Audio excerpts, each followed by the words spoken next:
Hello! Welcome to my channel. Huwag kalilimutan mag-subscribe, mag-likes at mag-share para updated kayo sa i-upload kong mga videos. Magaganda ang i-upload kong mga videos dahil ito ay informative, educational and interesting to watch. Nakakamangha at madaling maunawaan ng lahat. Marami kayong matututunan dito. Maghahatid sa inyo ng kaalaman at edukasyon. Huwag bibitiw, manood at makinig sa aking mga videos. Ang pag-uusapan natin ngayon ay tungkol sa pagbawi ng korte sa search warrant na ibinigay ni Judge laban sa sinalakay na Philippine offshore gaming operator, Pogo Hub sa Pampanga. Ayon sa balita, binawi ng korte ang search warrant na inilabas nito laban sa kamakailang sinalakay na Philippine offshore gaming operator, Pogo Hub sa Pampanga. Sinabi ng Presidential Anti-Organized Crime Commission, PAOCC. Binawi ng korte ang warrant dahil sa teknikalidad dahil hindi tinukoy sa warrant ang mga individual at bagay na hahalughog, ayon kay PAOCC spokesperson Dr. Winston Casio. Nadiskubre ng mga awtoridad ang ebidensya ng torture at kidnapping sa nasabing hub. Hindi kami makapasok sa lugar sapagkat binawi po ni Judge yung kanyang warrant na ipinagkaloob sa amin. Maraming technicality, maraming legality, Casio said.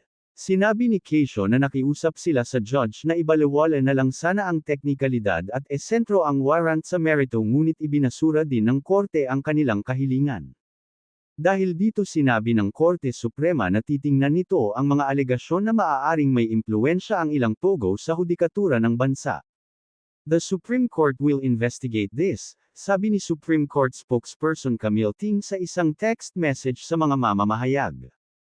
Ang desisyon ng Supreme Court na mag-imbestiga ay nanggaling sa pahayag ni Senator Sherwin Gatchalian noong Huwebes na tila sinusubukan ng mga sindikatong Chinese na impluwensyahan ang hudikatura ng bansa batay sa resulta ng kamakailang pagsalakay sa isang Pogo Hub sa Pampanga.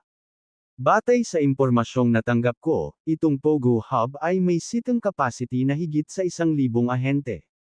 Iyan ay 1,000 manggagawa. Gayunpaman, 140 plus lang ang nahuli dahil kumbaga noong nag-file ng search warrant ang PAOCC, ay may nagtip na sa mga operator, Gatchalian said at a press conference. Grabe si Judge parang laban o bawi si Judge. E di tuluyan na makakatakas ang mga dapat managot sa mga kawawang biktima. Abay dapat mag-imbestiga na ang Korte Suprema kung bakit binawi ni Judge ang search warrant.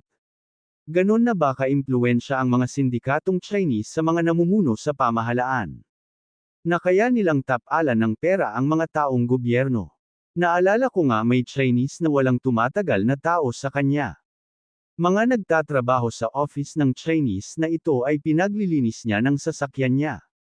Malakas ang Chinese na ito maglagay sa mga tiwaling mga pulis.